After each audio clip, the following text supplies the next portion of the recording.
Einen wunderschönen guten Morgen.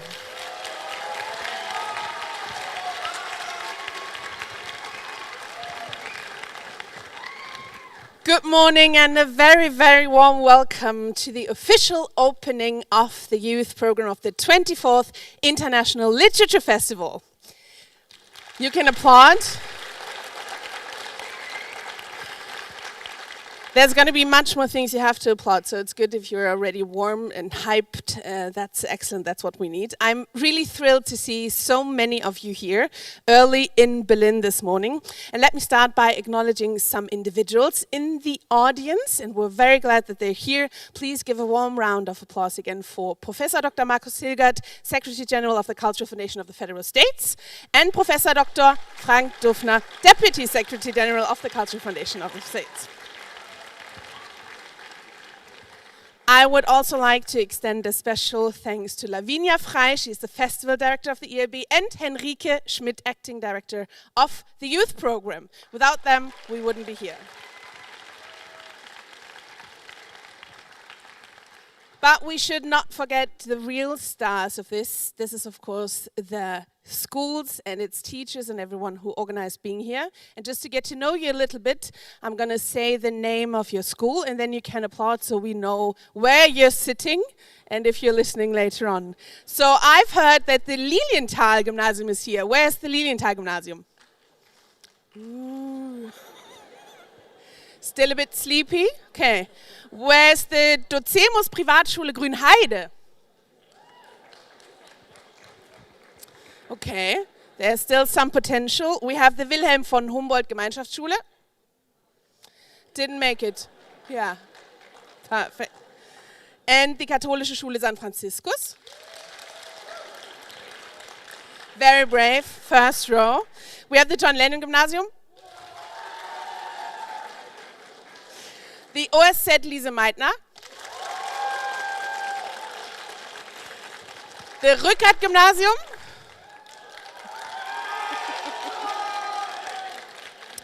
Georg Friedrich Händel Gymnasium. Katholische Schule San Franciscus. Oh, it's twice, perfect. We're getting there. Das Herder Gymnasium. Das Melanchthon Gymnasium.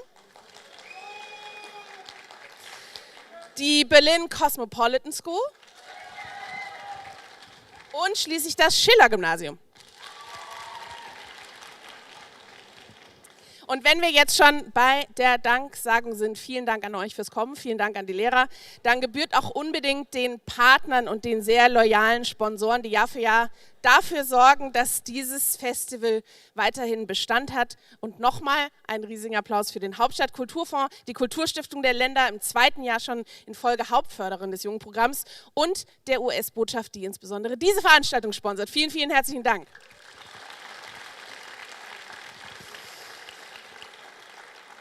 I can already congratulate you. You've made an excellent choice for choosing especially this author and this book. And I'm excited to also say that the 2024 youth program features some fantastic new developments in general. The workshop program has significantly been enhanced both in scope and in quality thanks to generous support from civil society. We look forward to the feedback from the students participating in those. I'm Marie-Christine Knop, and it's a pleasure being with you here today. Please remember that this reading is for us and some people in the live stream, but no recording, please, no audio, no video, no photography is allowed. And ensure, of course, that all electronic devices are in airplane mode. But now let me introduce to you the remarkable individual who will open the youth program with a magnificent speech and then with a nice interview and conversation we're going to have. He was born in Tehran in 1976. He left the country with his family at the age of 2 after the 1979 Islamic Revolution. He grew up in Paris, Toronto, and New York, then studied English at Columbia University and business administration at UCLA. He is a screenwriter, film producer, and an author of books for young people and adults. So an accomplished figure, both film and literature. Some would say he is a superstar living the Hollywood dream. Please join me in welcoming the fantastic Abdi Nazemian with a thunderous round of applause.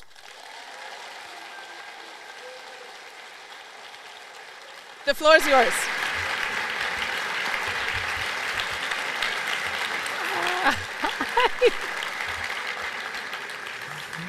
Thank you so much. I'm so excited to be here. I love this city. I used to have a t-shirt I made myself that said Ich bin ein Berliner, but I was younger and I don't know if I'd fit into it anymore.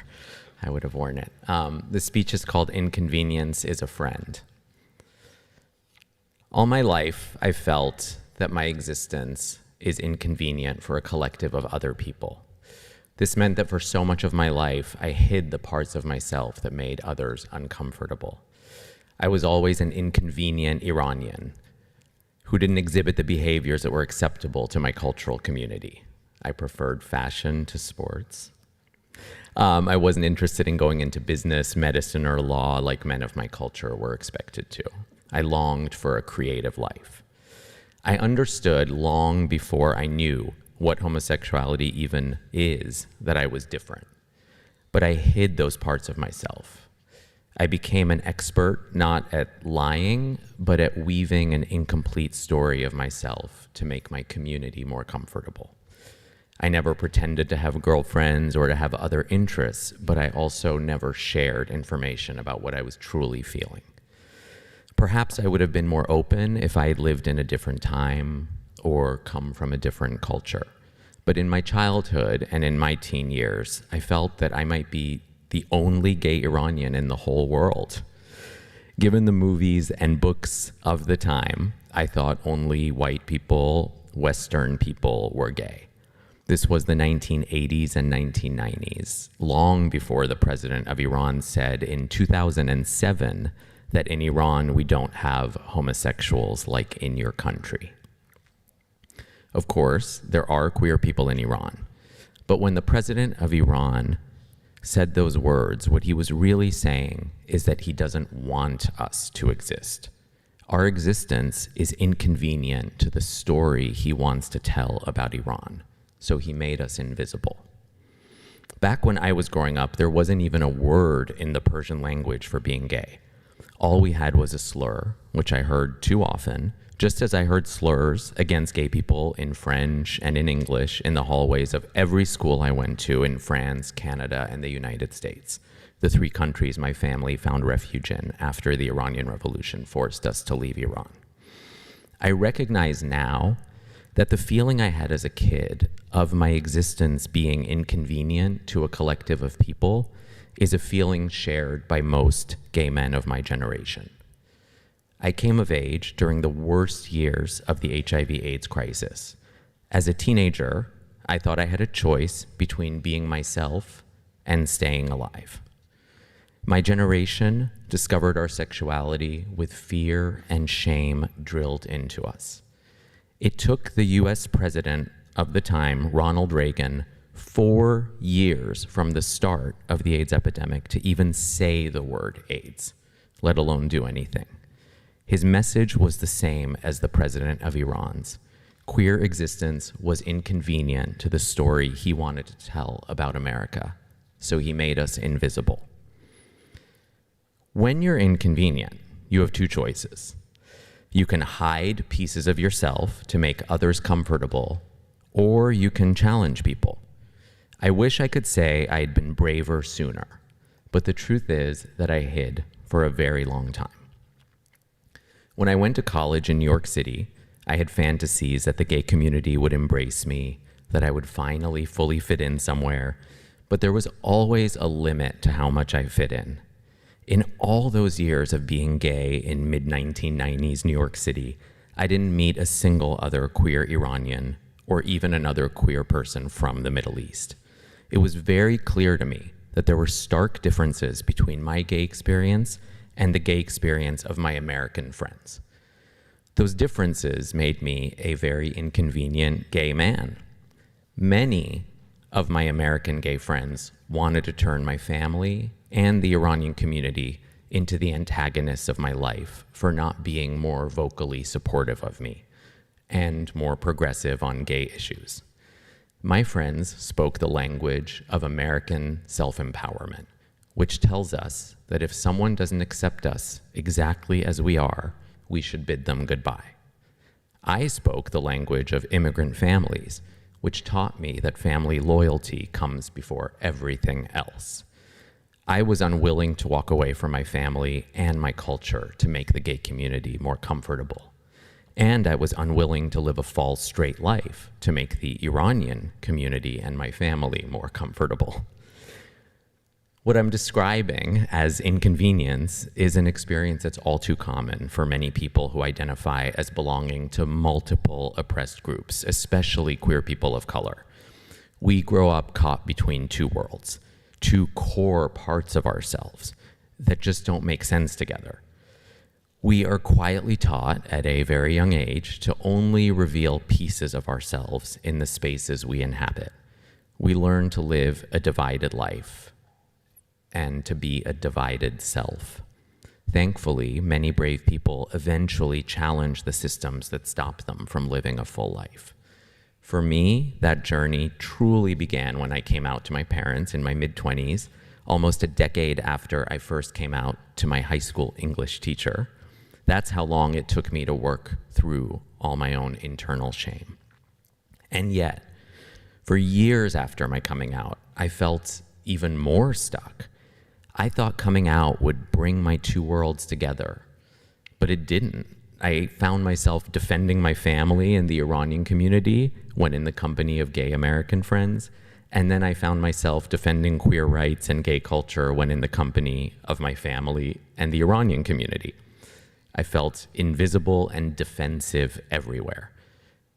I didn't feel seen, and I longed to tell the stories that would help people understand my individual experience. In my childhood, my refuge from feeling inconvenient was to immerse myself in stories, whether delivered through movies, books, comic books, music. The only places I ever felt like I fit into were fictional worlds. It felt like the real world had no space for me. Now, I know firsthand the power stories have to heal the fractured parts of us because stories gave me the strength and the hope to keep dreaming. But while stories saved me, they also reminded me of my invisibility because I couldn't find myself in any of the stories. I searched for stories about a gay Iranian. There were none. Okay, I searched for stories about any Iranians. There were some, but none came from a perspective even remotely close to my own. Not being able to find myself in any stories made me feel more invisible than ever. I decided I had to write myself into existence, which is easier said than done. So I started my career as a screenwriter, but nobody in Hollywood seemed to want the scripts I wrote about Iranian characters, let alone about queer Iranian characters. I thought perhaps writing novels was a better medium for my storytelling. So I wrote a novel called The Walk-in Closet about an Iranian gay man hiding his sexuality from his family. It was rejected by every single publisher, and I gave up on that dream of becoming a novelist. The disaster of my writing career in this moment gave me a lot of free time, which allowed me to make other dreams come true. The biggest one being becoming a father. I now have the two most amazing kids. They're 12 years old. And I also decided I would chase a new dream, a business degree, a more lucrative job to help me raise a family. But with what I learned in business school, I actually chose to self-publish that first novel, the same one that was rejected by every publisher. It's the first published novel to feature an Iranian gay man as a lead character. It won the Lambda Literary Award for Best Debut. No publisher would publish it, so I did it myself.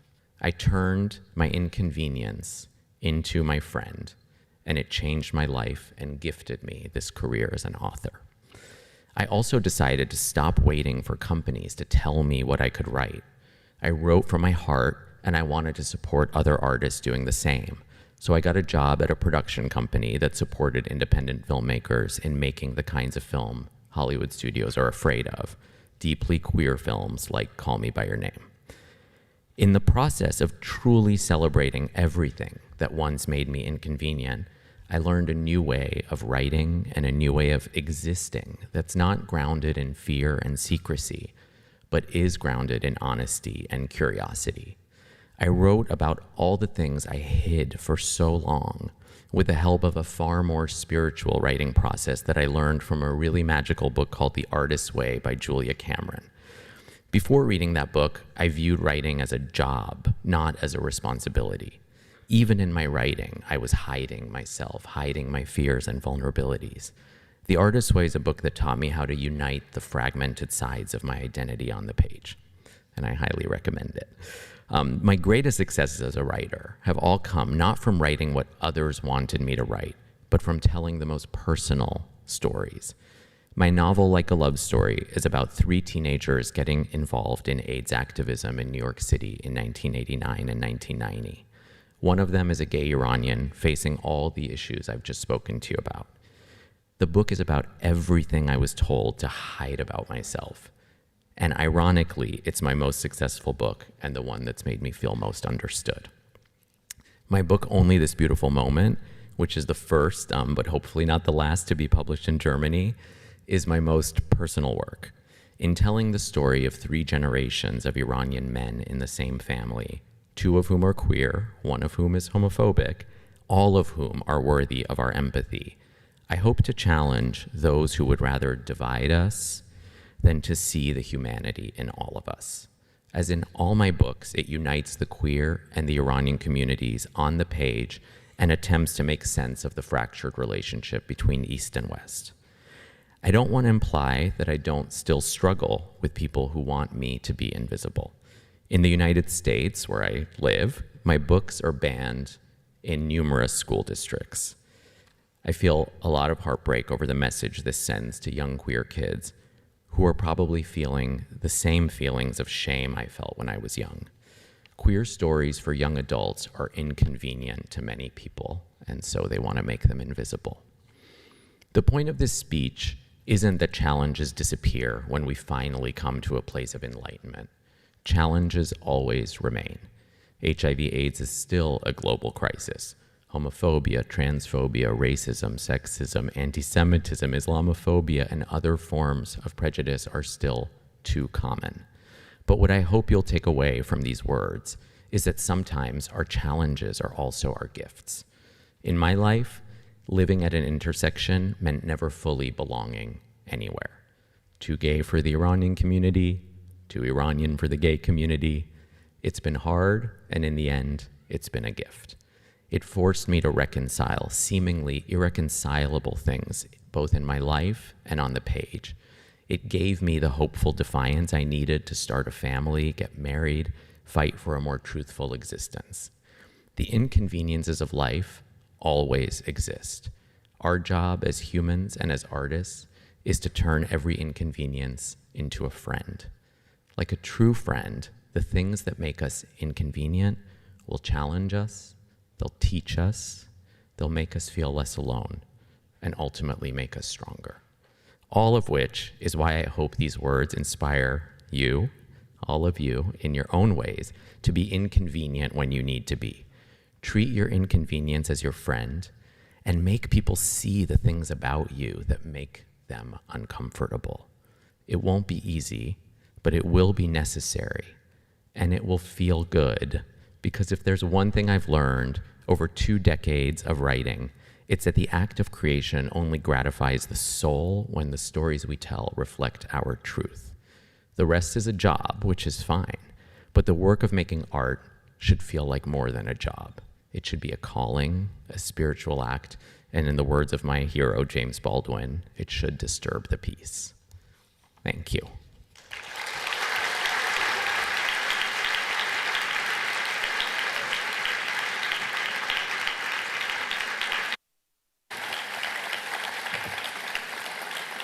Yay.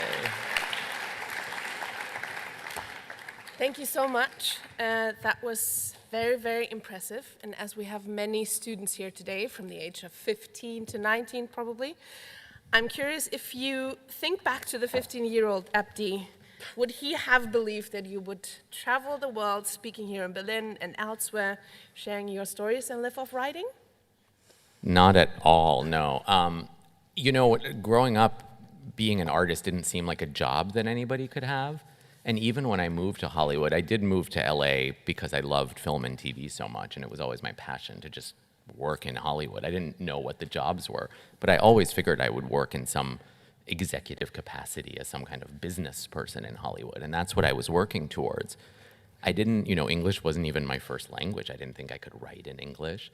And I started writing because as an assistant in Hollywood, one of the biggest parts of your job is reading scripts for your bosses, because the bosses in Hollywood don't read the scripts. They have to have like series of assistants and interns read them first. And after 2 years of reading dozens of scripts a week probably, and your job was to write coverage, which is like a one-page summary and a recommendation of whether the script is good or bad. After 2 years of doing this, I was like, wait, all these writers are getting paid. and it felt like almost like going to college, because I was analyzing each script. And so I gave myself, the new dream of trying to write, because I think deep in me, that's what I always wanted. And I think for all the young people out there, it's really a lesson in your life, opportunities present themselves in places you would never expect, and doors open that you would never think open. Similarly with writing books, even when I started writing screenplays, I thought novels were way out of my realm of possibility and expertise. I was like, you need so much mastery of the language. I don't have that, but then it worked, things happen for you, and you have to be ready to pivot, and you always have to be in a position where if a door opens for you, you're ready to walk into it, Is that the advice you would give your younger self if you could sit down with him? Or what would it be? Or would it be like, relax, it's gonna be fine? No, it's very hard. My kids are almost teenagers now, so they're not far from the age of most of this audience. And it's a very hard, as grown-ups, I think we can't fall into the trap of giving too much advice to young people, because the truth is, I think young people have to make mistakes to learn. If we protect young people from every mistake, then we're not giving them the opportunity to learn. The only advice I think is really meaningful that I would give my younger self is to not care so much what other people think. Mm-hmm. I think for a long time, even when I started writing, for the first half of my career as a writer, I was mostly writing what I thought Hollywood studios wanted. I wasn't writing from a place of truth. If I had just been less scared, I would have been writing braver, bolder things earlier. And again, like I said in my speech, those are the things that have brought me the biggest success. It's so ironic. For 10 years I was told, don't write any queer stories, don't write any Iranian stories, nobody wants them, nobody wants them, nobody wants them. And then I write them, and here I am in Berlin giving a speech. It's just wild how, and I think other people almost want you to be afraid of yourself. They're afraid of people who are self-actualized and powerful. So you've created lots of stories and role models, and finally there are more role models in books in general, I would say. We talk about this a bit later. And this leads us to your beautiful work, Only This Beautiful Moment. It's going to be released officially tomorrow in Germany, so this is a very exclusive moment. And you can buy the book already here, although it's only released tomorrow. It's published in the Arktis Verlag. It's translated by Merichel Janina Pil and Isabel Abedi, and it's titled... Who's right here? Woo! Where is she? Where are them? Front row! Woo! You just saw it outside for the first time. How did it feel? Amazing. Yeah, I hadn't seen it before today. I love that the cover is matte. It's really beautiful. Honestly, I care so deeply about my books being translated because, unlike a lot of Americans, I love many things about America, but America's a very insular place. A lot of people don't travel that much. A lot of people don't speak other languages. I speak 6 languages, some better than others. I've lived in many countries, and for me, the act of making art, the most gratifying part of it is when it builds bridges between cultures or between generations, between people who may not necessarily be united. So when the books are translated, it gives me an opportunity to feel like I'm doing what I really believe in, which is building those bridges. So what we're doing today is we're going to have a conversation. You're going to read a few pages so we kind of feel the characters and how the story is, and that you really want to know how the story ends, definitely. And then, of course, there's a lot of space for your questions as well, so be prepared. In the end, there's definitely the chance to ask Abdi everything you want to know. I'd like to discuss your creative process briefly with a few like rapid 10 questions. Oh, okay. Yeah. The first question would be, which writer's cliche definitely applies to you? Writer's cliche? Like having a distinct opinion about the cover, for example? Oh, I have strong, yes. I didn't know that was a cliche. You choose the probably cliche you want. Every cliche is true. Well, I definitely care about the covers. What are other cliches? I'm sure all of them are true of me. I'm very much of a writer. So you don't have like a writer's spleen that you only can write without any shoes on. I had that one author. She could only write without shoes on. That's very special. Yeah. I can write with shoes on. I can only write in the morning. I don't know. I do not understand people who write at night. And I can't write, like I've been on book tours with groups of writers where you'll be on a plane and you'll have 2 free hours before you go to the bookstore, and some of them will sit down and work on their novel. I'm like, how? I'm very like, I need to meditate, I need peace, I need the right playlist, I'm a high maintenance writer. I can't, if I have a free hour, I can't just work on my novel. So you write with music? Yes. Which kind of music? It depends, each book has its own playlist, so. What's in here? Yes, and actually on Spotify, I made a playlist for this book that includes all the music that's mentioned in the book. Music is, you can attest to this. What was I asking you about in the dressing room? Water. German music. Yeah, German everywhere music. I go, guys, seriously, when you travel, everywhere I go, I ask people their favorite music. It's much easier now in the days of streaming. In the old days, I would travel and if I met locals, I would literally make them take me to a record shop, and I would buy all their favorite artists. I love music. So in this book, which takes place both in Tehran and in Los Angeles and is very much about a multicultural family, there's so much music that's integral to the text. And so I made a playlist for people. Maybe you later get some of the recommendations. Maybe they know even more Yes, than I want we all do. the German. Yeah, definitely. Second question. Is there a word you use too often because you love it too much? And then someone says, no, Abdi, not again. In writing a book, it's very generic words that the copy editors tend to, it's always like maybe or perhaps or things like that. In life, my kids always make fun of me for using the words divine and deranged. I love those words. If something is good, I always say it's divine, and if something is bad, I'm always like, that's deranged. And they're like, what are those? And actually, my kids still have not read my books, which I think is very typical for authors, because I think it's hard for children to see their parents in the books. But my son's best friend just read Like a Love Story, and her mom said on page 5, she was like, I know Abdi wrote this because the word deranged is on page 5. So there you go. Okay, we're going to watch the space. How many times divine and deranged? Third question. What's your best tip for overcoming writer's block if you don't know how to continue? That's a good question. Writer's block is very hard. One tip is, I don't know if this is very good advice, but I'm very much a writer who believes that unless you have a job where you have to turn something at me, if a studio hires me to write something, I have no choice. I have to write it and work through my writer's block. With my books, oftentimes I'll write 50 pages, 100 pages of a book, and if I get blocked, to me what the block is saying is this book isn't meant to be written. Okay. I know that's a very hard thing for people to hear. Some people aren't like me. I very much feel like the writing has to be organic and the voices have to speak through you. I don't plot out my books. I don't begin any of my books with anything other than like a very broad idea of the theme I want to explore. And if it doesn't come, then my attitude is it's not meant for me. Like the universe doesn't want me to tell this story. So how many stories have died that way already? So many. Yeah. So many. But a lot of stories come back. Like in Like a Love Story, there's 3 protagonists, and the female protagonist, I was writing another book about her that I wrote about 50 pages of before abandoning, and I brought her in. It was a totally different story, but her voice was intact.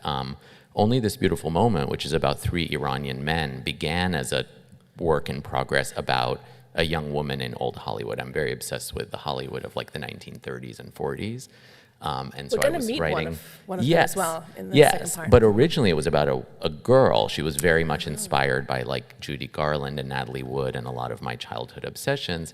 And my editor didn't like it. She said it wasn't personal, it wasn't working for her, and I abandoned it. And a long time later, I had this idea of writing a multi-generational story that really spoke about Middle Eastern, Iranian history and the history of US intervention in that region. And I suddenly had this idea of like, wait, what if the oldest character first lives in Los Angeles in the 30s? And I took pieces of that. So, when I say that about writer's block, it's not that there's never a failure, nothing is abandoned, everything leads you to the right thing. But I really do believe if you're writing for yourself from your heart, you shouldn't have to force it. If you're forcing it, something's wrong. Okay. 4th question. If you could be the main character of another author's work for a day, who would it be and why? Oh my God.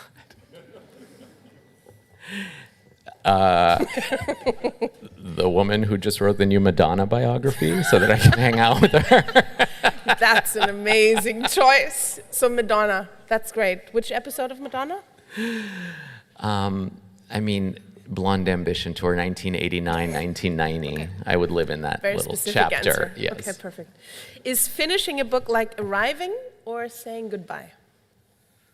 It's very much like saying goodbye.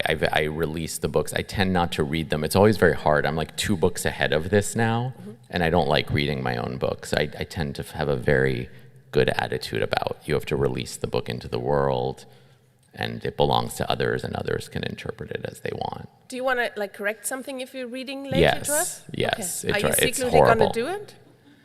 No, they don't really do that. You don't have director's cuts of books. It's true. But also I'm at peace with it because a book is, this Only This Beautiful Moment takes place in the 1930s, the 1970s, and a few years ago.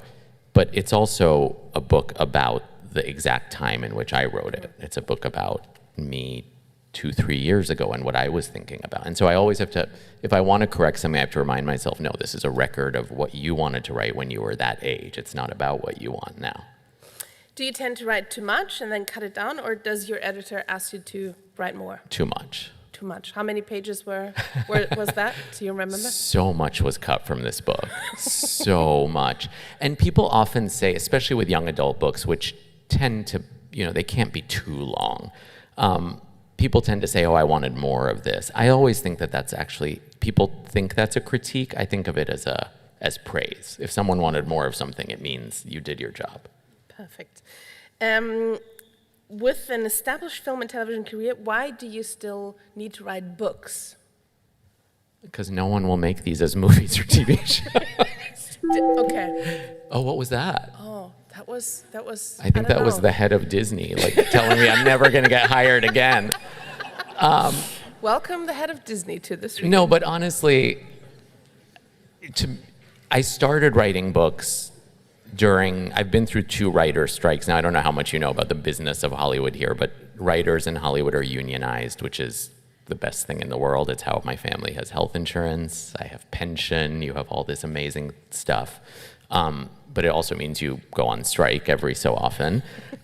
In 2000, 2008, when the WGA went on strike for my first experience of a strike, I started to question, it gives you time. When you suddenly, my career took off quickly when I was young in Hollywood, and I just took whatever jobs I got because it was so exciting that I was being paid to write. But almost nothing I wrote got made. So I have all these, I could tell you the craziest stories about writing movies for the biggest stars, but they never got made, so who cares that I wrote a movie for Jennifer Lopez, whatever, But, it gave me time to look at what I'd done, and it felt like nothing I had written was personal, nothing reflected my values, and that's how I started to write books. And through all this, I've written 6 books now. Many of them have been optioned by really impressive Hollywood producers, actors, directors, and none of them have gotten made. Because when it comes time to make a movie or a TV show, you're looking at a multi-million dollar investment. It's not like a book where you can publish a book about a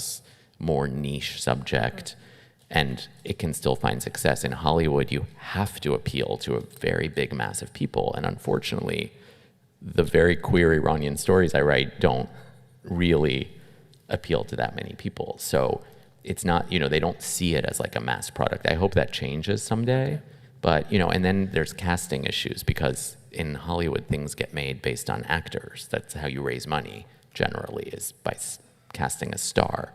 And so you will often hear, well, there are no Iranian stars, so we can't raise money based on an actor. But of course, they never give Iranian actors any roles, so how can there be an Iranian star? It's just a whole catch-22 thing. All of which is to say, I don't dislike film and TV. I still work in it, and I love it. It's my original passion. It's the best. Okay.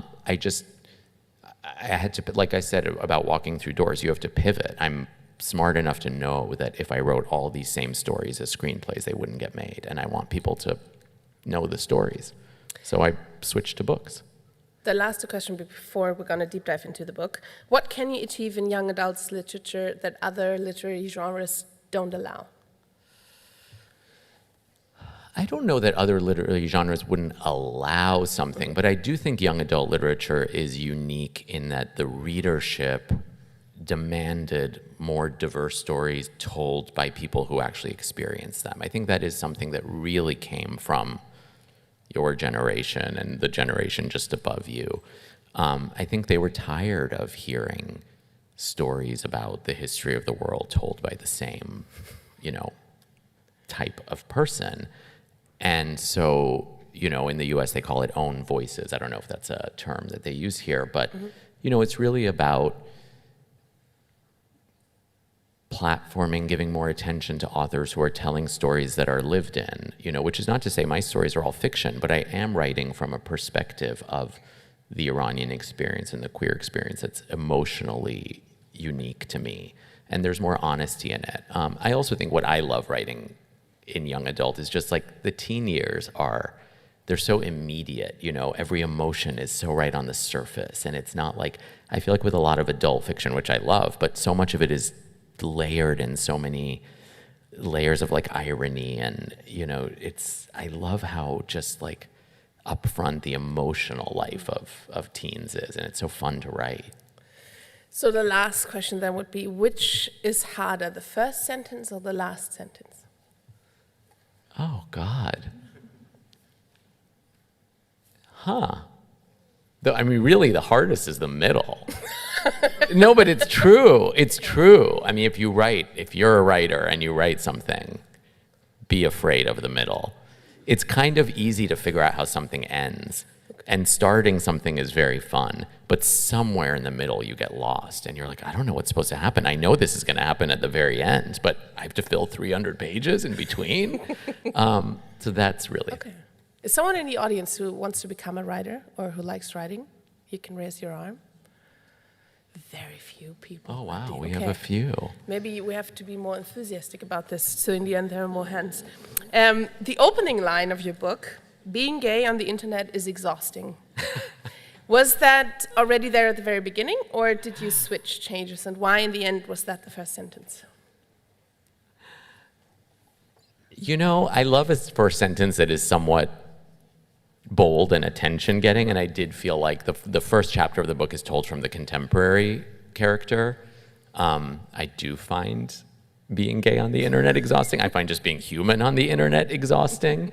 But a lot of this version of the book was born from an experience I had, which I don't need to go into all of it, but basically when someone in the novel, there's a character of Shane, who's the lead Iranian teenager's white boyfriend, and Shane is always judging everything's moral values. He's like, you have to boycott this place, you have to boycott that place, and my whole way into this book came when somebody called me because we were staying in a hotel and my husband posted a photo and the hotel was partially owned by the Sultan of Brunei, and this person who I didn't even know very well and who I didn't know had my phone number called me while on the vacation, screaming at me about staying in the hotel and how dare I, and before I could even speak, he hung up on me. And it was very upsetting, and I felt I'm not someone who deals with anger very well, and it really upset me. And I do tell writers, for the 3 people here who are interested in writing, I often tell writers, if something upsets you, listen to it. If something feels unresolved, listen to it. That's what you should write about. After a lot of journaling, I'm also a big journaler. I highly recommend that. But after a lot of journaling, I recognized what upset me so much about that phone call is that this guy was a white gay American, and it felt really presumptuous of him to scream at me when, the history of American intervention in my country led to my family having to flee, led to a lot of, people being killed in my family and every one of my friends' families. And I'm like, you're calling me because you're mad about a hotel? Like, I'm mad about your whole history, And that's when I'm like, this country knows nothing. Like, the average American doesn't know that the United States deposed a democratic leader in Iran. They'll always say things about, like, there's no democracy in the Middle East. It's like, you know why? Because you got rid of them, And so we have to educate. And I'm not somebody who wants to educate in a way that feels aggressive. Like, I don't want to scream at people. I hate that stuff. Like, I don't want to live in anger. So books, novels to me are such a more nuanced and empathetic way of teaching. And so part of the whole reason for being gay on the internet is exhausting is because I think it is exhausting, this constant dance of, like, your morality that comes up on the internet is very hard because it's always based on these tiny decisions about, like, don't eat that chicken sandwich because that place donates to this. But it's like nobody's talking about the macro stuff that's happening, like the big stuff that really shapes our economies and our governments. If we come from the macro to the micro stuff now, the first chapter also introduces Moud. You already mentioned him. He's the first main character, and we're going to meet him. How is he? Who is he? What's he like as a person? How would you describe Moud? Oh, God. Moud he's a contemporary teenager living in Los Angeles who his mother died, so he's being raised only by his father now. His father is a very traditional Iranian man who, like my father and like many Iranian fathers, is very loving, very dutiful, but also holds his son at an emotional distance. So he's out to his dad, but his dad kind of compartmentalizes that part of him away. He's like, he knows his son is gay, he still calls his boyfriend his friend, and he never talks about that, which was very much how my coming out was. I didn't have this horrific coming out, but it was very compartmentalized. It was like, okay, now we know that about you and we're never going to talk about it again. And so I always felt like I had to come out again and again and again. And I do feel like that whole idea of coming out is flawed because it implies that you only do it once, when really it's a whole process for many of us. But yeah, and I think he is a young American kid who knows he doesn't feel fully American, but doesn't know all the reasons why.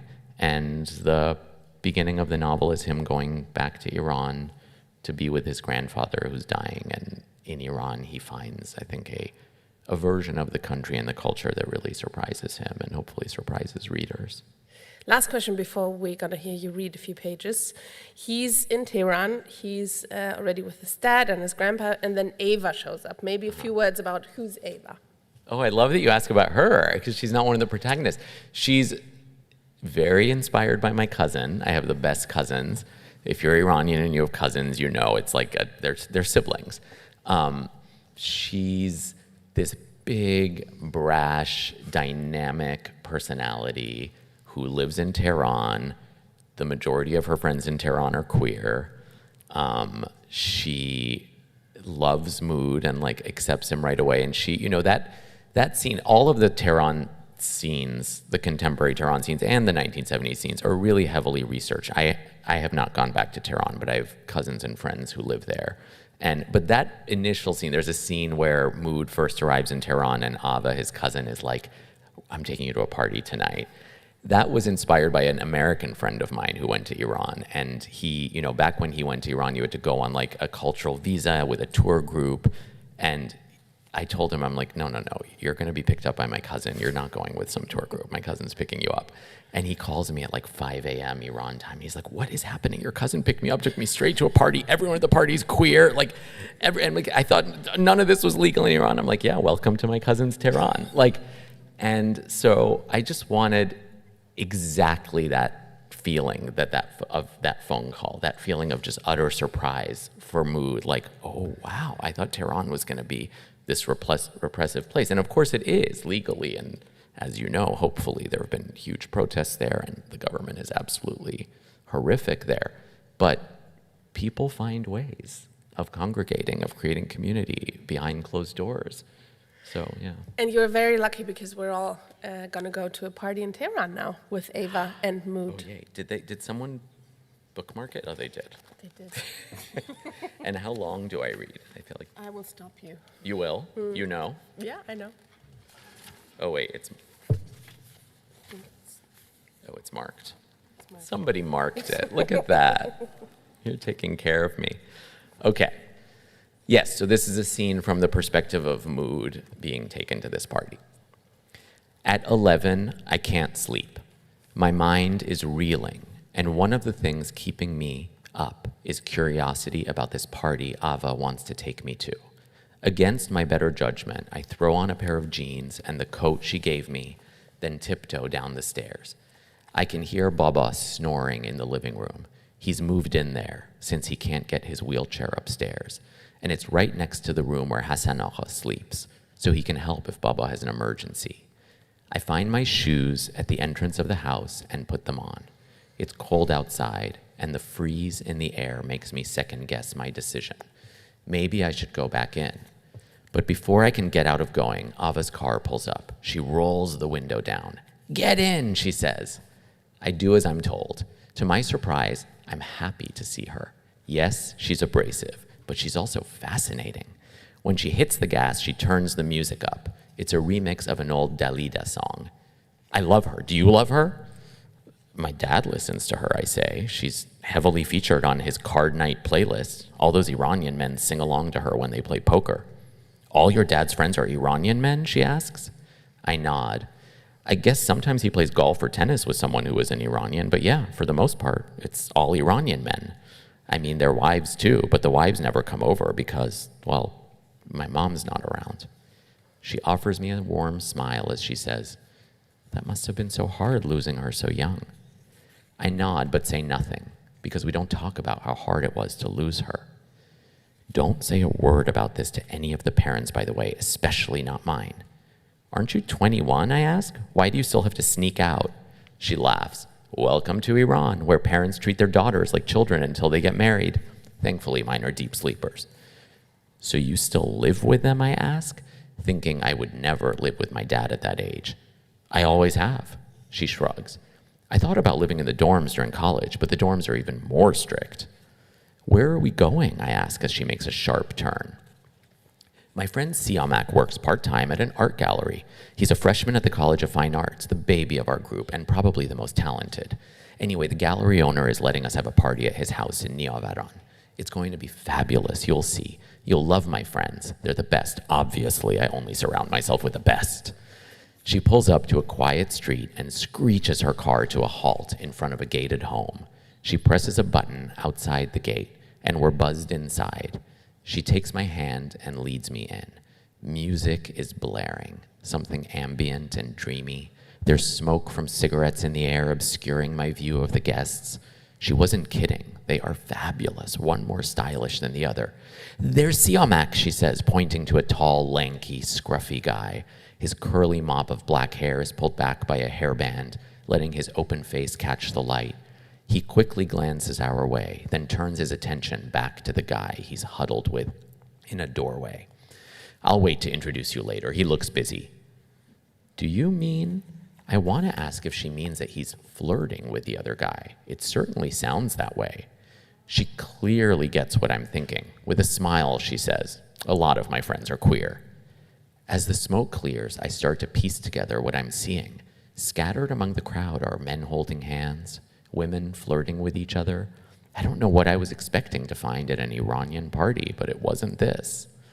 Not everyone here is queer, obviously, she says, but everyone's open-minded. It's a lot of art students.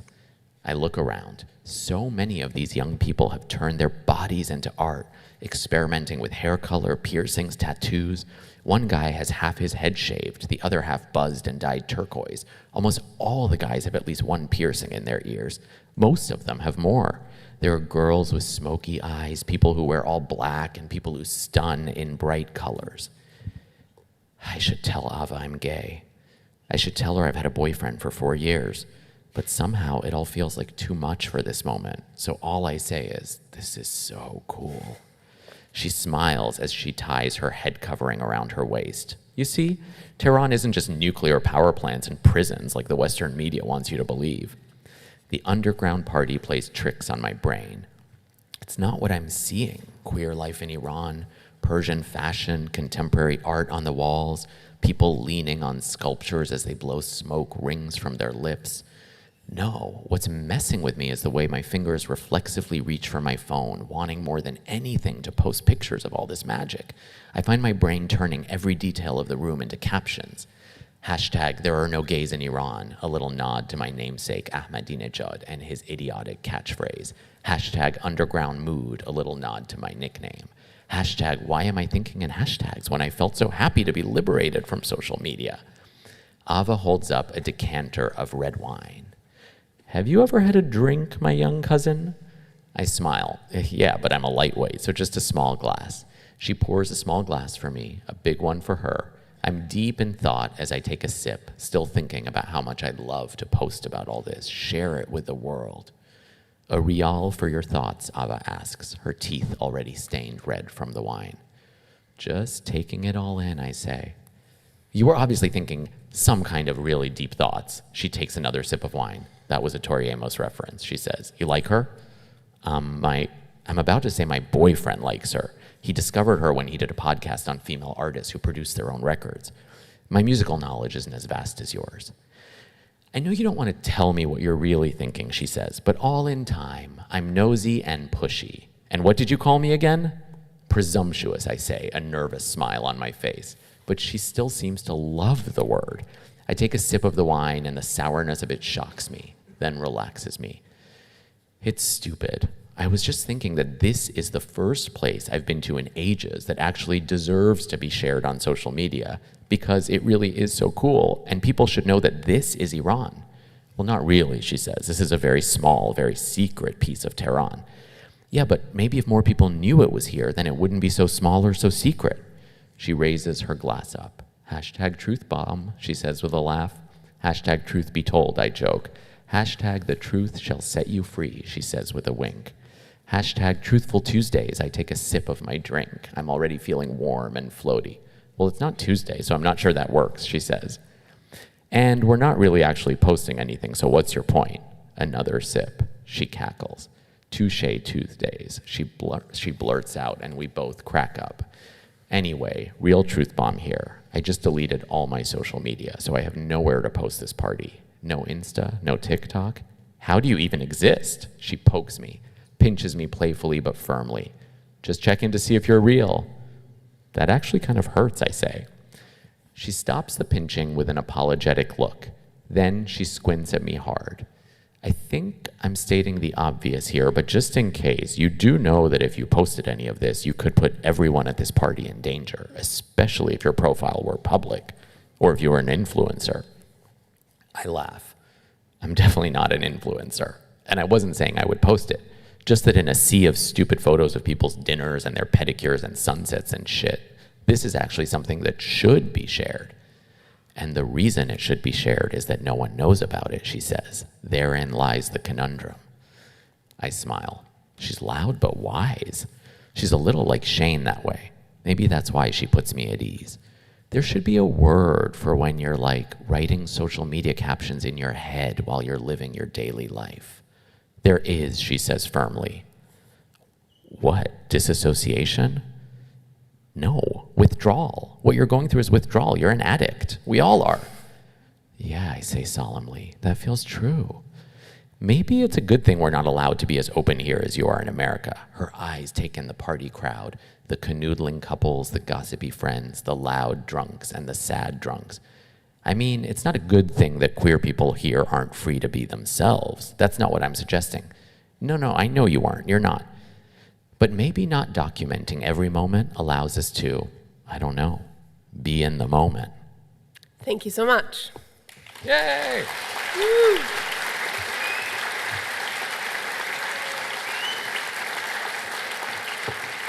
That actually sounds like a hell of a party. And you already mentioned you haven't been back to Tehran or Iran and asked a lot of people. So how did the research look like? Were you like, tell me about parties in Tehran? Or how did you do it? And then how did it go into the book? Yeah, that's such a good question. You know, I love writing historical fiction. And in the past, when I've written with a love story, it was about ACT UP, which was a activist organization in the US and around the world. There's so much documentation. But when you're talking about Iran, there's very little documentation because there's no freedom of the press or expression there. And especially when you talk about queer life, nobody can document it because it puts people in danger. You know, most Iranians who have spoken out, made films, have to either leave the country or fear being put in prison, as so many artists are there. So my research had to be done kind of by calling people who trusted me enough to speak to me. So it was all done by calling cousins, aunts.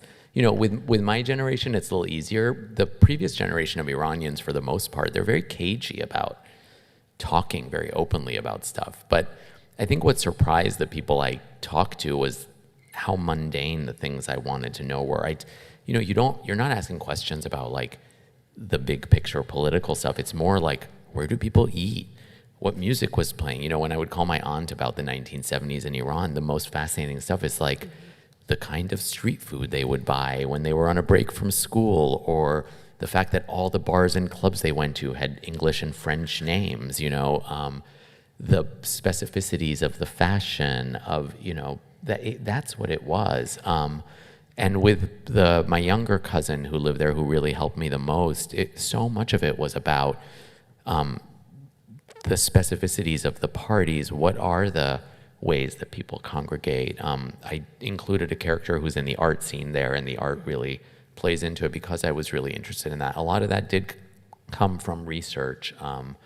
She does do a lot of work with the art world, and so it came from the fact that there is a whole amazing infrastructure of young artists there who are trying to speak truth to power, but then also are often in danger because of their self-expression. So it was really, really fascinating and interesting and fun for me. And then figuring out how to turn research into story is always so fun, because often it leads the story. You know, like you discover something and you're like, oh wait, I have to write about that. And so it changes what you thought you were going to write. Did they like proofread it? So especially like these scenes? Yes. Your aunt? Okay. Not my aunt. Okay. My cousin did. Yeah, but I will say my father, who often, you know, it's hard, my parents, I think anyone reading the work of their parent, their son, you know, it's always very tricky. But when he read the book, he called and he really was kind of surprised at how much I got right about Tehran in the 70s. And he's like, how did you know all that? I'm like, because I did my research.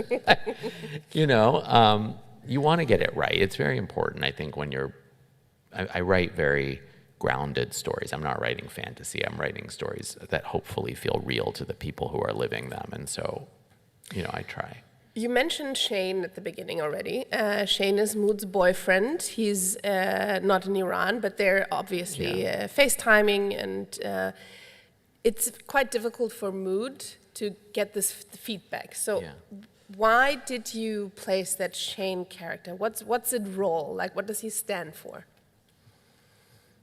That's a good question. I don't, you know, when I'm writing a character, I don't think about it that way. I just have to think about, does this feel like a real dynamic? Is it pushing the story forward? But I think, like, if I were to analyze the novel, Shane is very important. And most readers really latch on to Shane in terms of they have strong opinions. That's because maybe, Shane. Yeah, just to say, because for me, he was like a very not cliche, but the average Western American, Yeah. or but Well, Western, like with strong opinions. Yes, here's what I'll say. If you read the book, Shane is somebody who's always judging people, especially online. He'll judge you if you culturally appropriate. He'll judge you if you eat at the wrong restaurant because they support the wrong political causes. He judges his boyfriend Moud for deciding to go back to Iran. That's the big argument, because he says, how can you go to a country that kills gay people? And it's very easy for an American to say that. If you're Iranian, that's your home country. It's where your family is. Like, it doesn't matter. And the U.S. has a lot of horrible things too.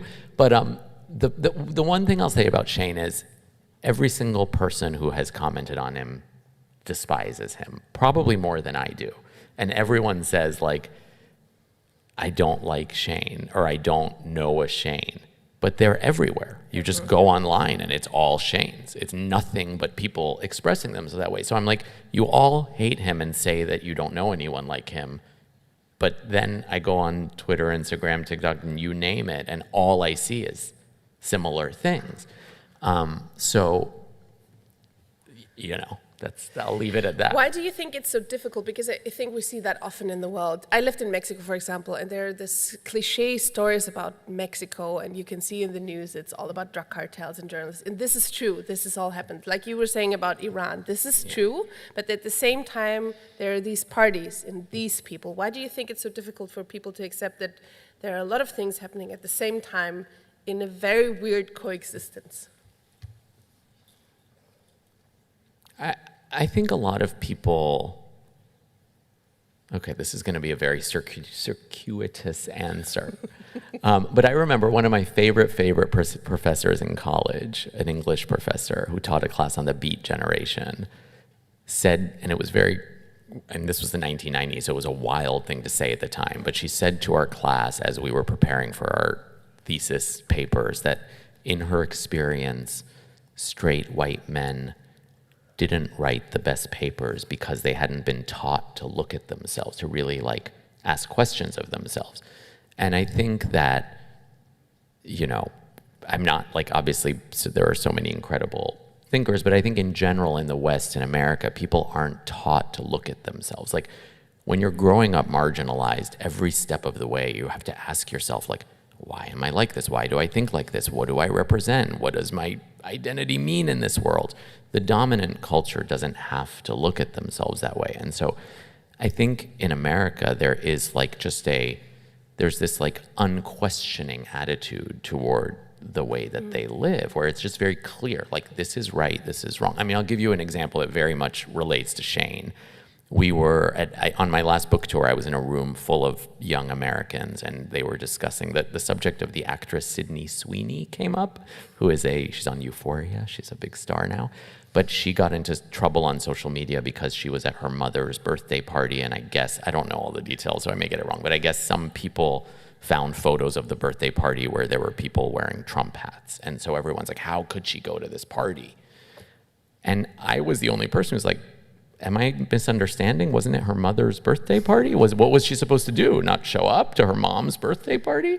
And everyone's like, we wouldn't show up to our mom's. I don't speak to my aunt. One by one, they're all like, I don't talk to my grandmother. I don't talk to my aunt. I don't talk to this family member who voted for Trump. And I was like, guys, I'm sorry to say, I don't agree. For me personally, as someone who came from my parents were very conservative growing up. I still have tons of conservative family members who don't align with me politically.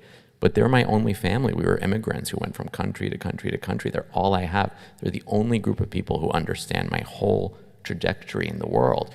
And so what I said to this group of people is you have to see that the ease with which you cut people off is a privilege because the rest of the culture mirrors you. And so it's very easy for you to be like, we're not going to show up to this relative's party because we have hundreds of other people who get how we feel. For most marginalized people, you have a tiny little group of people who get how you feel. So you're not going to cut them off because they don't see eye to eye with you on every issue. And I think to me, that's what Shane represents. It's this very Western idea of just there's no loyalty in family and community. It's you must agree with me 100% or you're dead to me. That's a very scary thing for me. It leads to a polarization we're seeing in the US. It's a polarization we're seeing all over the world. And to be quite honest, I think it's, the way that if your interest is in opening people's hearts and having them agree with you, it's much better to show up across the table and show them you respect them. I know with me, like, I do so much work in the Iranian community, and I've seen people's hearts change and open because I'm willing to be patient with them, even if they're homophobic or even if they don't see eye to eye. So I just don't, to me, it's a very scary part of Western culture that is honestly leading to a rise in very hateful rhetoric and will, divide people more and eventually lead to fascism. Yeah. It's interesting. We have the same challenges in Germany, I think, exactly the same with the rise of right-wing parties, for example, and how to deal with that, or people in your family that are voting for this. And we're not used to, and somehow endure that or live up to that challenge. The question of loyalty, I think, that unites all of your three main characters, all in a different way. We already met Moud. There's also Saeed. Saeed is going to stay a little bit of a secret for this reading, but we're going to meet Bobby now. Yeah. So before we're going to meet him, who's Bobby? How would you describe him? So Bobby is a teenager in the 1930s in Los Angeles. He's being raised by a single mother who's a white American. He doesn't know anything about his father. Obviously, you all know by now that his father is Iranian, because that's what connects him to the other two characters, but he doesn't know this. He's incredibly talented, and that talent has been cultivated by his mother, who's very much of the classic stage mother. So that piece of what I told you about old Hollywood, she's very inspired by the mothers of Natalie Wood in particular. If you don't know who Natalie Wood is, look her up. She's divine. Divine, I said it. But she really is divine, and she had a horrible mother. But she's a stage mother who pushes him to get success, and he does. He gets a contract with MGM, which in the 1930s was the studio, like the #1 studio. They made, The Wizard of Oz and the biggest movies. They had all the biggest stars. Greta Garbo was signed there. Back then, Hollywood stars had to have a contract with a studio. It wasn't like now where they went from project to project. So they had Jean Harlow and Greta Garbo and Joan Crawford and Judy Garland and all of that. One thing you asked about cuts, I will say the biggest cuts to the story were, I'm such a fan of old Hollywood that I had all the stars were characters in the book. Like Bobby, at MGM, they had a schoolhouse, which is true. All the stars went to school together. And in the original draft, there was a whole story that revolved around Bobby's friendship with Judy Garland, Mickey Rooney, Lana Turner, all of whom would have been in school with him at this schoolhouse. Wow. And my editor just felt like it took you out of the groundedness of the narrative to have, and she was right. She was very right. Like, to have Judy Garland be a main character is distracting. But I fought for this scene I think I'm about to read. I fought for this one scene with Joan Crawford, who is a very, very important figure in the gay community, kind of one of the OG gay icons. Why? Can you just say a few words for the people who don't know her yet? That's a very good question. The why, this is a theory. In Like a Love Story, I talk about this a lot. When I was 10 and moved to the US, and like I said in my speech, immersed myself in storytelling, I had no idea what being gay meant. I didn't know it was a community, an identity. I was way too young. All of my obsessions were the biggest gay icons. It was Madonna, Joan Crawford, Judy Garland, like you name it. And I always feel like, what is it? Like, what does a 10-year-old kid see? And how did I gravitate to all the exact people all the other gay kids were gravitating to? And the best answer I can give is that, like, we gravitate to people who seem to have a facade that speaks something different than what they seem to have inside them. Because so many of our generation of gay people were living with a mask on. We're living in the closet. And so I think with a figure like Joan Crawford, she had this incredibly steely image, this hard shell. But there was you could feel this like pain underneath. She was a very complicated person. If you look her up, you'll find out why. But one of the reasons in the 1930s that I wanted to write about her is Joan Crawford's best friend was a man named Billy Haynes, who was a very big Hollywood star himself. And like many of the Hollywood stars of the time who were gay, which included a very long list of famous names, he was force, they tried to force him, MGM tried to force him into marrying a woman, and he refused. He was in a relationship with a man. They lived openly in old Hollywood. Everyone knew they were gay. And he lost his whole acting career because of that. He could no longer act because he refused to marry a woman. And, he could have led a horrible life. That could have really ruined him. But Joan Crawford decided to hire him to be her interior decorator. And then Greta Garbo did, and that started this really huge career he had as a decorator. He's quite a well-known figure in those circles now. But I just love the idea that there was this gay couple living openly in Hollywood, that everyone knew it, and that they were best friends with all the biggest stars. And so I just like the Tehran party, I wanted to set a scene in that time at a party. And we're going to hear that now. We're doing a very Berlin thing. We're going again to a party on a Tuesday morning. Is that a very Berlin thing? Sometimes. I like Berlin. A Tuesday morning party. Okay, so yes, here we're at a party. We're at Billy Haynes's house. And this is in the voice of Bobby. Miss Crawford, I'm so sorry to interrupt.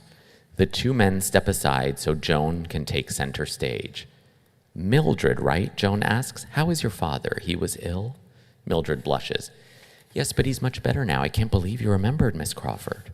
Joan smiles and then looks at the two men she's with. Throwing her head back playfully, she cracks. At least she has a father. I freeze for a moment. Perhaps this is another reason I see myself in Joan Crawford. Neither of us has a father. My thoughts are interrupted when Mildred says, this is Bobby Reeves, just signed with MGM a month ago, and he's a big fan. Joan looks over at me with a magnetic smile. Here I am. And these are my friends and your hosts for the evening, Billy Haynes and Jimmy Shields. Isn't their home lovely? The men shake my hand, then shake Mother's after I introduce her, but Crawford doesn't move.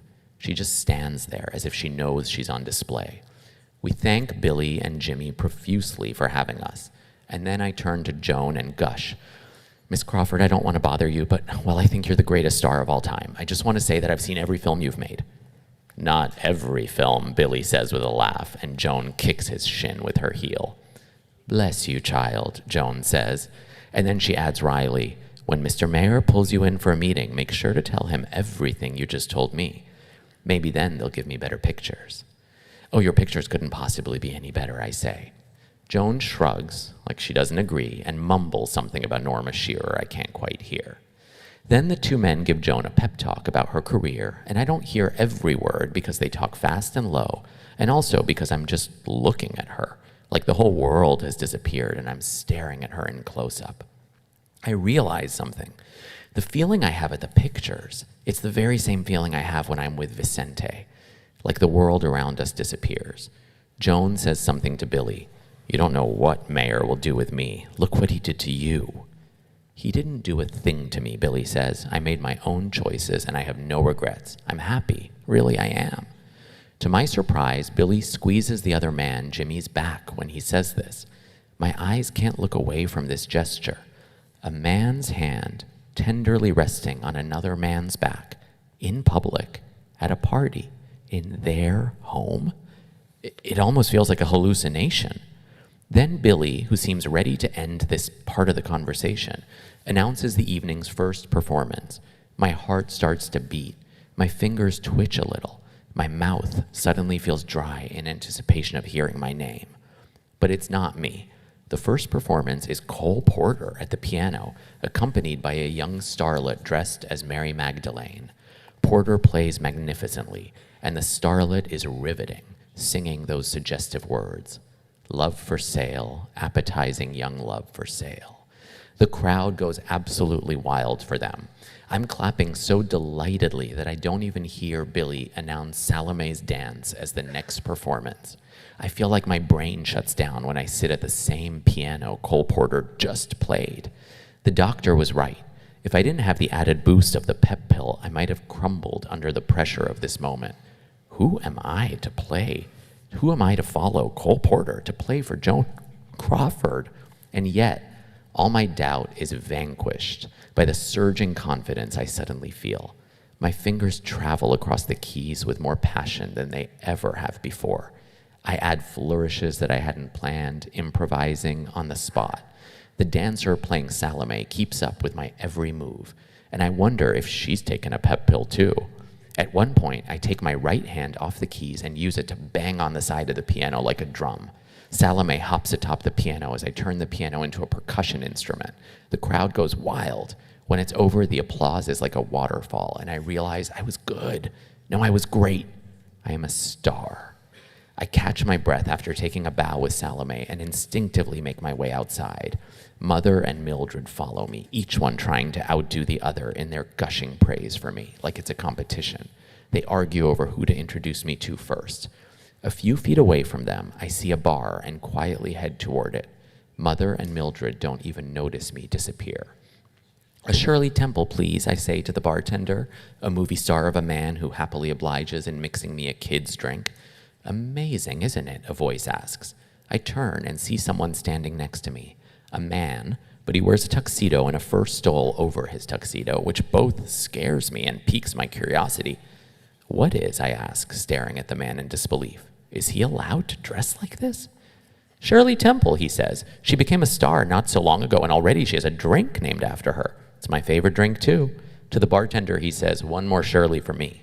The bartender laughs, like making a kid's drink for a grown-up is hilarious, but he makes one quickly and hands it to the man.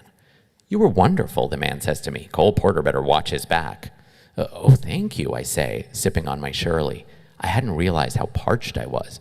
I must still be staring at the man because he says, "What's the matter? You never seen a pansy before?" "No. Unless I look in the mirror, of course." He laughs good-naturedly. His laugh is big and warm. That's because the cops throw us all in jail these days. The only thing that's left for us to do is perform. We're criminals on the streets, but they adore us on stage. "You perform too?" I ask. He nods. "I'll be performing at the party, but you'll probably be in bed by the time I go on, kid." "I'm not a kid," I say defensively. The man named Jimmy, who was standing with Joan, approaches him, and they have a quick conversation, asking after each other. Then Jimmy notices me. "Oh, it's you again, the kid at the piano."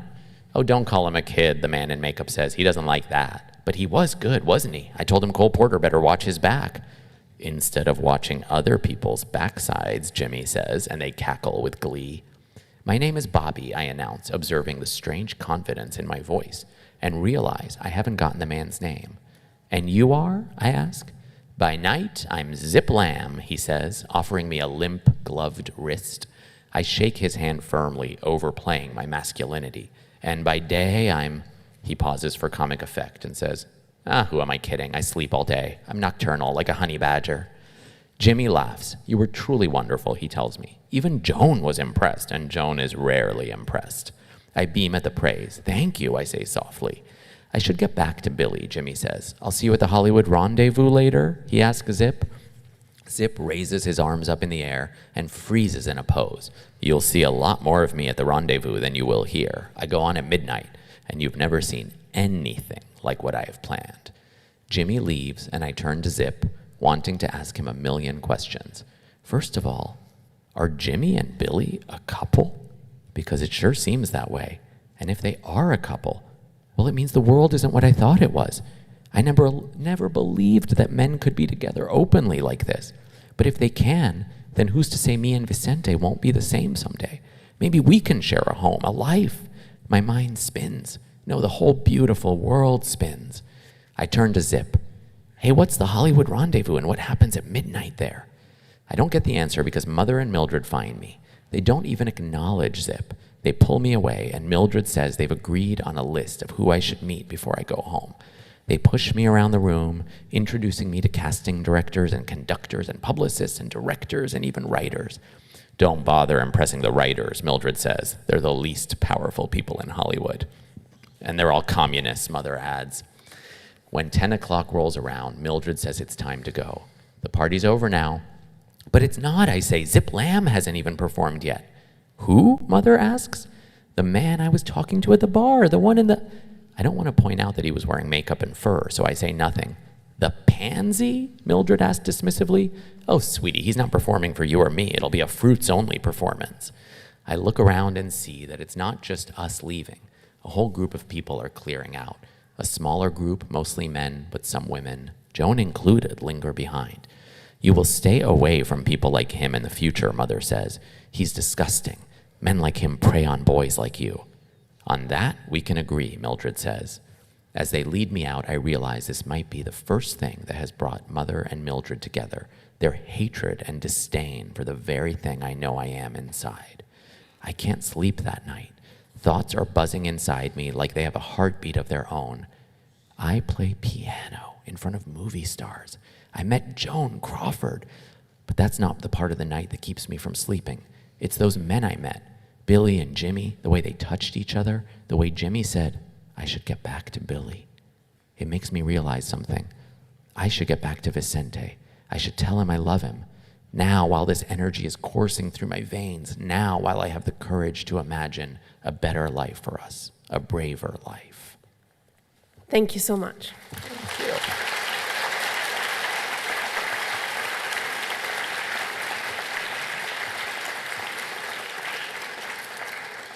Zip Lamb definitely was one of my favorite characters. I would have loved to meet him in real life. He also later talks in the book about the responsibility to future generations. Do you feel that responsibility too? Yeah, absolutely. I do. And I write, the character of Zip Lamb, he becomes like a mentor to Bobby. And many of my books, this one, Like a Love Story, focus on queer mentors. It's something that I think is really necessary, and not just for queer people. One of my absolute favorite books of all time is a book called Far From the Tree by Andrew Solomon, which talks about what he calls horizontal identities, which are identities that parents don't share with their children. So, he focuses on he focuses on deafness, on, some queer things like transgender life, on prodigies. But one of the basic ideas I took away from it, because I read it right before I became a parent, is that if your kid has an identity that you as a parent don't share, it's your job to find a mentor for them in that community. If you have a deaf kid, you need to find the deaf community for them.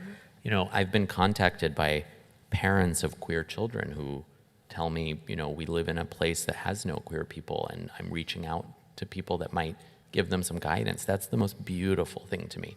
So I love putting mentorship into my books because I really believe we need to model it. Do you think in that case social media can be useful? Yeah, of course. Nothing in the world is all good or all bad. I mean, everything has nuance. Social media, actually, they've done studies about how awful it is. Oh God, I'm going to say this in front of people. Our kids are like the last people to have a phone in their school. They're almost 13. All their friends have phones. All their friends are on social media, and they're very upset about it. But actually, it's interesting. Most of the research does show how dangerous it is. But they have said that for queer teens, for example, it can be useful. If they're living in a place where they can't see themselves in their own community, social media can connect them. So, maybe when I was young and I was so isolated and didn't have any queer people around me, it might have helped me. Again, nothing's all good or all bad. It's how we use it. What do we do with it? So we have some time for your questions now. If you have a question, you can either go to the right side, because there's a microphone, or to the left side, there's also a microphone, and then queue. So then you can go there, think about your question, quickly introduce yourself, and we're happy to take them. In the meantime, while you may be going there, my last question, we can see now, you were saying the novel spans like the 1930s, 1970s, and the present day. Yeah. So we can see a connective tissue of history.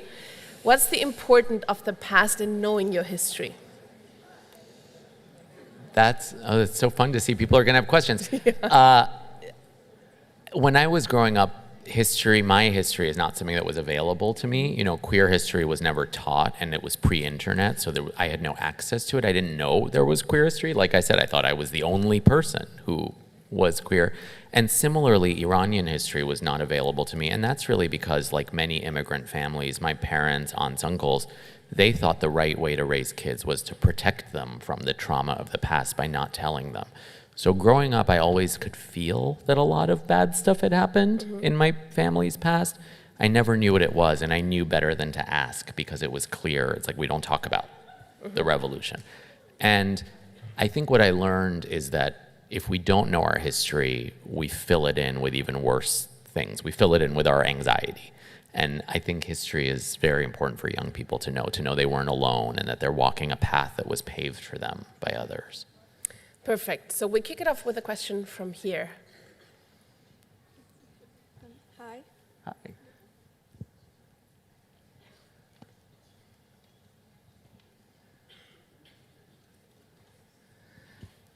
Hi. Hi. I can hear you a little. Maybe in the meantime, we start there and then come back to you. Cool. Should see, microphone check on the other side now. 1, 2. Just scream. Working. Sorry, I switched them all off, so only I can ask questions. We can maybe try without a microphone, and then we're going to repeat the question here so everyone can hear. My question is Also, okay. Oh, we're there. I think we're there. Okay, Yeah, then we do it here with the microphone that works, and then come back to you. You said one of your books includes a female protagonist. How do you usually go about writing characters you don't fully maybe relate to, like a female protagonist? So I don't do it as often as I used to. You know, I mean, when I first started my career in Hollywood, it was very interesting because my name is Abdi and no one in America knows what an Abdi is.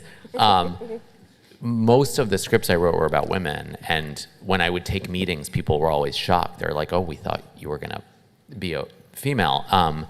Growing up in a world where there was really no queer stories available to me, I always identified with the female characters in books and movies. So I think when I started writing, it was very natural for me. And also all my best friends are women. Most of my cousins who I'm close with are women. It is now I've learned so much more about kind of the responsibility of storytelling. I just work really hard to find a voice that feels authentic, that's built from women I know, experiences I've had. I then show it to people. You know, in the young adult world in America, we have sensitivity readers who then read it. You know, you do here too, yeah.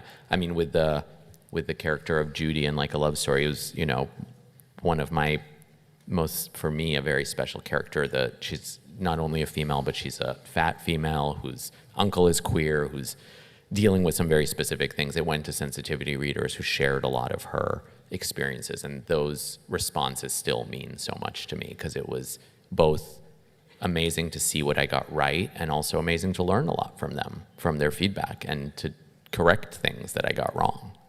Excellent question. Thank you. Finally, we can't wait to hear your question. My question is kind of related to that one, and I want to ask if it was an active choice for you to write a book with a male-focused gaze, even though you said that the book presentates, the queer community in Iran, and then only have one lesbian character, and she is off-page, and we don't know anything about her. Oh, you read the book already. Yeah. I love that. You know, I think each book, it's very hard. Books can't cover everything. And I did make a very conscious decision with this one, you know, to really focus on the men, because so much of the book is about what I think is a crisis of masculinity, which is the inability to emotionally connect, you know, especially in my culture, in Iranian culture.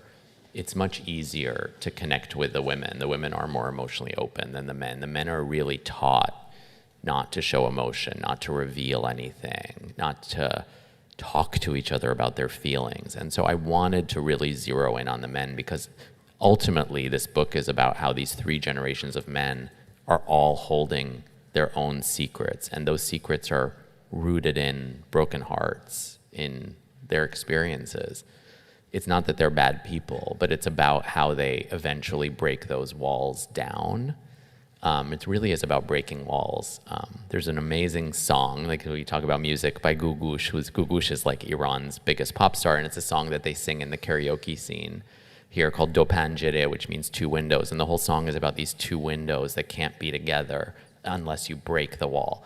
And to me, that's so much of what this is about. But yeah, you're right, I did decide to focus in on the men. The character, a lot of people focus on the character of Maman, who's Baba's wife. I mean, I'm giving away a lot here, but you know, there is a a marriage between a gay man and a lesbian in Iran. That's a big part of this book. And the implication, I really believe this, is that it was a loving marriage. You know, maybe not a relationship rooted in sexual passion, but a relationship rooted in shared values and true love and friendship. So that is a character I could have spent more time on, but there was so little real estate in the book, and I felt like I had to bring these three men to life.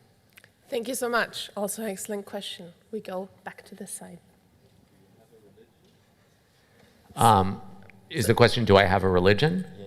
Did I hear a religious person? So my family background is Muslim. My parents didn't raise us religious. I am a very deeply spiritual person. I mean, I very much believe in God, and I think have like a spiritual practice of my own, but I don't belong to a specific religion. But we have, like, in my family, we have almost every religion. I mean, my husband's family is like half Christian, half Muslim. We have, my cousin married a Jewish family. We have like a very big assortment. So the last two questions. Hello. Okay. So if you were to decide for one of your books to be made into a film, which one would you choose and why? Oh, that's a tough question, because I'm torn between this one and like a love story. Disney is here, as we know. So. Disney. I would love to see like the Disney animated version of this. No, why? I mean, those are the two that are most truly personal to my heart. So it would be one of those. I mean, probably I would pick this one because it's the most ambitious, it's the most Iranian, and I feel like, Like a Love Story has more Western characters and elements, and I think film and TV are really starved for stories about Iran and the Middle East and the Arab world. There's just so few, and storytelling is how we change hearts and minds, and it's very hard to open people's hearts and minds to the experiences of people from our part of the world if they never see us on screen. So yeah, I'd go with this one. And the last question, please. First of all, I would like to say, job well done. You did great, and you're doing great. And I just have two questions. One is, I have a feeling writers don't get the credit they deserve. I feel like, for example, writers who write movies, the whole attention is always on the directors. And I don't know what you feel about that. That's my personal feeling. Like, writers don't really get the credit and appreciation that they deserve. Another question is, do writers earn good money? Do writers make good money? Yeah. I love that question. Also, I love the praise. I needed that. Do writers make good money? In film and TV, writers make very good money. Quite a lot of money. It's a little depending silly. Maybe whether it's highly independent niche or no, not in independent. Sorry, in Hollywood, not in the independent world. Independent film is like theater or poetry or something. Novels can make money. You get an advance, and then some of them earn out. It really depends on the success. The biggest difference is, that's stressing me out, that there's a timer here that tells me I'm done. It stops now. The financial difference with a book is that the author holds the rights. And so if your book is successful and, like, for example, it sells to Germany, that's your property that you then sell. So if you're selling to a lot of markets, that's all yours. Whereas screenwriters tend to get one fee, and then you get residuals in success if it repeats. I could talk forever about how the tech industry and streaming has greatly reduced our salaries in Hollywood, although it's still great, and we just went on strike. What was the other part of the question? I feel like I'm skipping part of it. But. And I think we maybe have to do, because of the time, but you're going to sign the books, and then you can ask him bilaterally the questions that you definitely want to ask. Yes, please. You. Oh, it was about the writers and directors. Yes, film is a director's medium. Sorry. I actually think it's valid. Directors have a lot more, in my opinion, to do with the creation of an ultimate piece of cinema than having written movies that have been produced where every word is written by me, and then I look at what's on screen, I'm like, that's not what I wrote. There's so many things, from editing to music to art direction to costumes. All these choices are a piece of writing in a way, and so I do think it's more of a visual medium. In television, writers are much more powerful than directors, for what it's worth.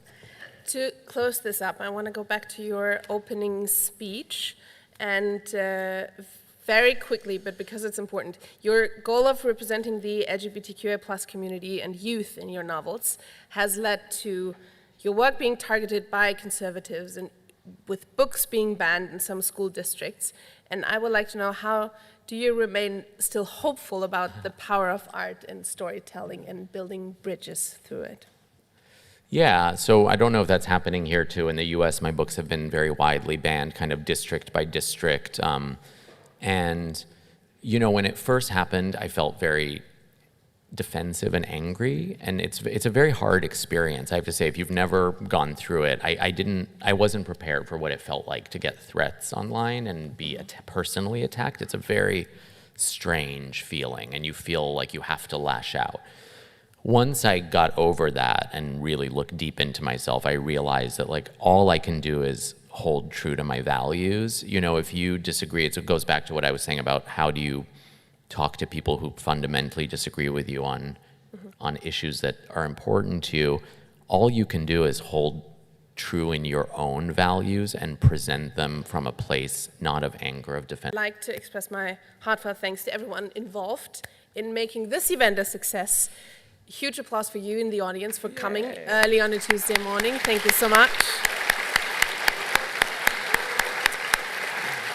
Also, of course, to the ELB and the team for making this possible, to the team at the House of the Berliner Festspiele. Thank you for your technical support and the warm hospitality. And of course, the biggest applause to you. Thank you so much for being here and sharing this with us. Thank you.